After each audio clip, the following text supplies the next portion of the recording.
uncontrollable anger. Mr. Ruto, excessive anger is not a solution. I want, with a lot of humility, to advise you to stop being angry. That will not help. You need to know what you need to do because you have not been listening to the people of Kenya. The people of Kenya are more angry than you are. They are angry because you have overtaxed them. There is wanton corruption. There is abductions and extrajudicial killings. There is ethnic profiling and other ills that bedevil your administration. If you want to be calm, please abolish the housing levy and give dignity to the payslip. I have heard you saying that you cannot give jobs to the young people. Please restore the dignity of the payslip. Restore the capacity of the middle class. The middle class will give jobs to these young people. Stop killing and profiling the young people. Listen to them.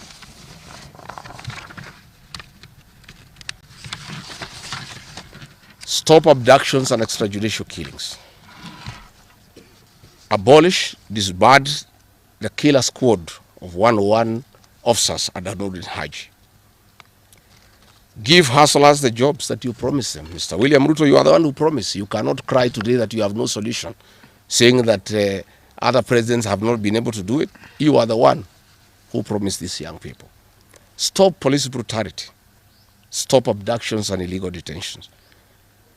Get the hustlers from the bottom of the economic pyramid as you promised. Yes, Mr. President, we agree there were other presidents before you, as you have rightly stated, and true, they never went through what you are experiencing today. May it please you to know that the reason why Kenyans rarely had problems with them, Kibaki and Uhuru Kenyatta were guided by the Constitution and the rule of law. They did not capture our constitutional institutions to work for them instead of working for Kenyans. They never killed children. They never attempted to build churches in State House. They never organized militias to destroy people's property and kill them. That is why you have a problem. And we also want to remind you that Kibaki had a difficult time from you, William Ruto. Videos are everywhere. You cannot say that Kibaki did not face resistance. It's on record that you gave hell to President Kenyatta for 5 years. So it is hypocritical for you to allege that Kibaki and Uhuru Kenyatta had a very easy time. Most of the problems Kibaki and Uhuru Kenyatta had came from yourself, and it's on record. We want to advise you that the one-term movement is not getting you out of power outside the Constitution. Mr. President, nobody wants to throw you. Nobody wants to overthrow your government. Nobody wants you out of power through unconstitutional means. Mr. President, I and the people we work with are on record. We want to remove you from State House through the ballot in 2027. This narrative you are creating that there is an attempt to overthrow your government is for you to have the opportunity to use the Terrorism Act to profile communities and to persecute leaders who are opposed to your administration. Please relax. We want you to serve your one term. Nobody wants you out of government, and constitutionally, nobody has any plan to overthrow your administration, Mr. President. We want to face you on the ballot in August 2027. So just relax and stop crying wolf that anybody wants you out of office unconstitutionally. There is no leader here who is planning a coup, and none has the capacity. And nobody is interested. The leaders in this country, and indeed 95% of the Kenyan population, want to humiliate you at the ballot. They will relish that moment. None of them would want you to go out through any other method, unless, of course, you decided to resign on your own volition. So please stop creating this narrative. This narrative is to enable you to use anti-terrorism law to persecute leaders and to persecute the Kikuyu community. If you speak out online, Mr. President, you want to use the Terrorism Act to harass people. If you dare challenge your administration, you want to use the Terrorism Act to deal with people who are opposed to your administration. My fellow Kenyans, let us not be deceived. William Ruto has stripped away even the pretense of democracy. What we are witnessing is not the rule of law, but the rule of fear. This is not the behavior of a government that serves its people. This is the machinery of outright dictatorship. Finally, I want to announce to the people of Kenya that tonight I will be traveling to the United States of America to talk to the Kenyans in diaspora and the international community about the state of the nation. I would have wanted to stay in the country at this very difficult time when our people are under siege, but I have engagements that I'm not able to postpone. I have been threatened by people close to William Ruto, who called some of my people today, that they will want to stop me from leaving the country. I have no problem. If you want to come and arrest me at the airport, as you are threatening us, you can go ahead. I don't have a problem. You cannot sell fear to us. You know, even if you sold us fear, we cannot buy. You know, and therefore, as I'm out of the country, unless I'm stopped from going, and if I'm stopped from going, I'm still okay. I'll be here because this is my country.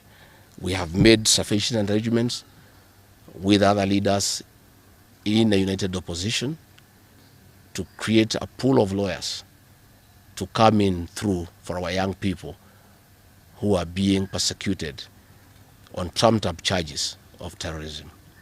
And I want to explain. I have heard the president saying that people have attacked police stations and the law courts. It was all stage managed by the MP for Kikuyu. How do you explain that people can walk into a police station and they are not armed and take over the police station from armed police officers? How do you go to the courts that are guarded by armed police officers and touch them? All these attacks of vital installations were stage managed by William Ruto through Kimani Ichung'wah to create the opportunity to prefer charges against people using the Anti-Terrorism Act. That is the reality. So nobody has attacked any police station. They were all stage managed by government. And what is happening is history is repeating itself. This is exactly what Moi did in the 80s against the Kikuyu community. After the abortive 1982 coup, he used sedition laws and the clandestine Kenya movement to profile the community and hold people into court, and they will be taken by Bernard Chunga after 5 p.m. This is history repeating itself. I want to ask our people to be calm, to be cautious, and to be strong. I want to appeal to our young people, the Gen Zs. Looking at the scenario of what is happening and what William Ruto has planned, I want to ask my children, my sons and daughters, to consider applying the next onslaught against the President William Ruto by getting IDs and registering as voters so that they can deal with William Ruto on the ballot. Because I fear for them. Anytime they go out to the streets, they are killed like chicken. I would like to preserve to us these children. We would like to live with them. We would like to see them grow. And when we look at the desperation of William Ruto and the brutal force he is using against these children and the use of state militias to attack them, I would like to plead with them to consider, to join us, we in the opposition, by registering as voters. And in 2027, we'll be able to get rid of President William Ruto. William Ruto, finally, let me ask you a question. The Kikuyu nation, the Mount Kenya people, you call tribalists every day. These people you are waging war against, their businesses, are the same people who voted for you, even after what you did to them in 2007. They forgave you and considered you as a person they can elect as president. You have turned against the community. You are trying to mobilize other Kenyans to profile them and to fight them, but they have refused. These same people from Mount Kenya have the capacity to support somebody else. It must not be you. And they proved that they are not tribal by voting for you when you are Kalenjin. They can vote for a Kamba. They can vote for a Kisi. They can vote for a Luya. They can vote for a Maasai. That sense of entitlement that you are having to the Mount Kenya vote is misplaced. They voted for you, yes. You betrayed them. You turned against them. They don't have to vote for you again.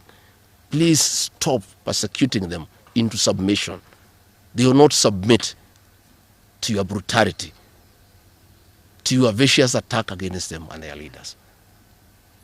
That I want to tell you for free today.